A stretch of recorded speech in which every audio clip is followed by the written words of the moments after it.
Amir Temur imperiyasi saqlanib qolganida dunyo qanday bo'lardi? Agar tarix boshqacha yozilganida-chi?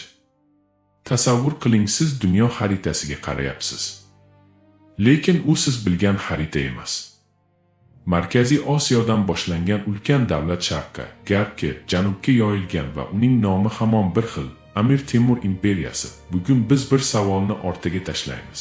Agar bu imperiya parchalanmaganida dunyo qanday bo'lardi? Bu imperiya oddiy davlat emas edi. Amir Temur qisqa vaqt ichida mislsiz hududlarni egalladi. Uning qo'shinlari Movaron nahridan chiqib, butun Markaziy Osiyoni birlashtirdi. So'ngra yurishlar yanada kengaydi. Janub tomonda Hindiston sari yo'l ochildi. U yerda yirik shaharlar zabt etildi, boyliklar qo'lga kiritildi. G'arbga qarab esa qo'shinlar Eron hududlari orqali o'tib, Kavkaz sari yetib bordi. Hatto undan ham nariga Anadolu tomon yurishlar qilindi. Shimolda esa dasht hududlari Oltin Orda bilan to'qnashuvlar yuz berdi. Bu janglar orqali Temur o'zining eng kuchli raqiblarini ham sindira oldi. Sharqda esa uning ta'siri Xitoy chegaralarigacha yetib bordi. Tasavvur qiling, bitta imperiya, turli iqlimlar, turli xalqlar, turli madaniyatlar ustidan hukmron. Endi o'ylab ko'ring. Agar mana shu darajada keng hududni boshqargan davlat yana bir necha avlod davomida mustahkam qolganida nima bo'lardi? Bu imperiya savdo yo'llarini to'liq nazorat qilardi.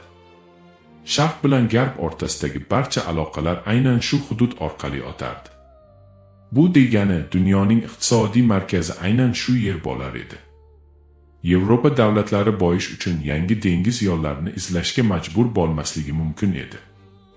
Ehtimol buyuk kashfiyotlar davri kechgardi. Ehtimol yangi qit'alar ham ancha keyin ochilardi. Endi ilm-fan haqida o'ylaylik. Bu imperiya faqat janglar bilan emas, balki ilm bilan ham mashhur edi. Agar u saqlanib qolganida Samarqand va boshqa shaharlari dunyoning eng yirik ilmiy markazlariga aylanishda davom etardi. Bu yerda astronomiya, matematika va tibbiyot yanada tez rivojlanishi mumkin edi. Natijada bugungi zamonaviy fan markazlari butunlay boshqa joyda bo'lishi ehtimol edi. Lekin har qanday katta imperiyaning ichki sinovi bo'ladi. Turli xalqlarni, turli hududlarni bir markazdan boshqarish oson emas. Agar kuchli boshqaruv saqlanmaganida ichki nizolar baribir paydo bo'lardi. Shunday bo'lsa ham, agar bu imperiya uzoqroq yashaganida, u zamonaviy super davlatga aylanish ehtimoli juda katta edi. Endi esa yana bir bor tasavvur qiling. Dunyo xaritasi. Lekin unda Markaziy Osiyodan boshlangan ulkan davlat hanuz mavjud. Ehtimol bugun siz boshqa tilda gapirayotgan bo'lardingiz. Ehtimol siz yashayotgan hudud boshqa davlat tarkibida bo'lardi. Tarix bu faqat o'tmish emas. Bu yuz berishi mumkin bo'lgan, lekin yuz bermagan voqealar hamdir.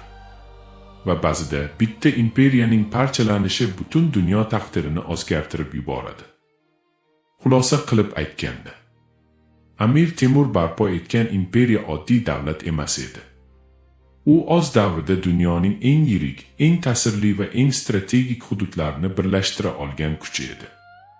Bu imperiya Sharq bilan G'arbni bo'glab turdi, savdo yo'llarini nazorat qildi va turli xalqlarni yagona tizim ostida birlashtirdi.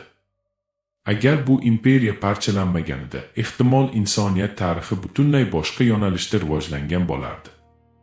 Ehtimol bugungi global iqtisodiyot markazi aynan Markaziy Osiyoda joylashgan bo'lardi.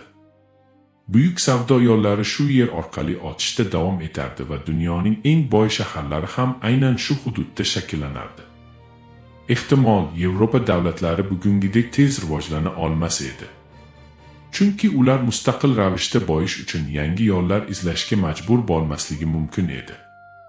Bu esa butun dunyo tarixidagi eng katta burilishlardan biri, geografik kashfiyotlar davrini o'zgartirib yuborishi mumkin edi. Ilm-fan va madaniyat ham boshqacha yo'nalishda rivojlanardi. Samarqand, Buxoro va boshqa markazlar dunyoning eng yirik ilmiy va madaniy o'choqlariga aylanishda davom etardi. Balki bugungi zamonaviy texnologiyalar, ilmiy kashfiyotlar aynan shu hududda yaratilgan bo'lardi. Ammo har qanday buyuk imperiyaning o'z sinovi bor. Hududlar kengaygani sari ularni boshqarish murakkablashadi. Turli xalqlar, turli manfaatlar va ichki qarama-qarshiliklar har qanday davlatni zaiflashtirishi mumkin. Shuning uchun yana bir savol tugiladi. Hatto eng kuchli holatda ham bu imperiya oxir-oqibat parchalanarmidi? Yoki u o'z vaqtida o'zgarib, zamonaviy va barqaror superdavlatga aylanishga muvaffaq bo'larmidi? Biz buni aniq bilmaymiz. Lekin bitta haqiqat bor. Tarixdagi har bir qaror, har bir g'alaba va har bir mag'lubiyat bugungi dunyoni shakllantirgan. Va Amir Temur imperiyasining parchalanishi ham ana shunday burilish nuqtalaridan biri bo'lgan. Agar bu voqea boshqacha kechganda, ehtimol bugun siz boshqa davlatda yashayotgan bo'lardingiz. Boshqa tilda gapirayotgan bo'lardingiz. Va ehtimol siz bilgan dunyo umuman mavjud bo'lmasdi. Tarix bu faqat o'tmish emas. Bu sodir bo'lgan va sodir bo'lishi mumkin bo'lgan voqealar orasidagi nozik chiziqdir. Va ba'zida bitta imperiyaning taqdiri butun insoniyat taqdirini belgilab beradi.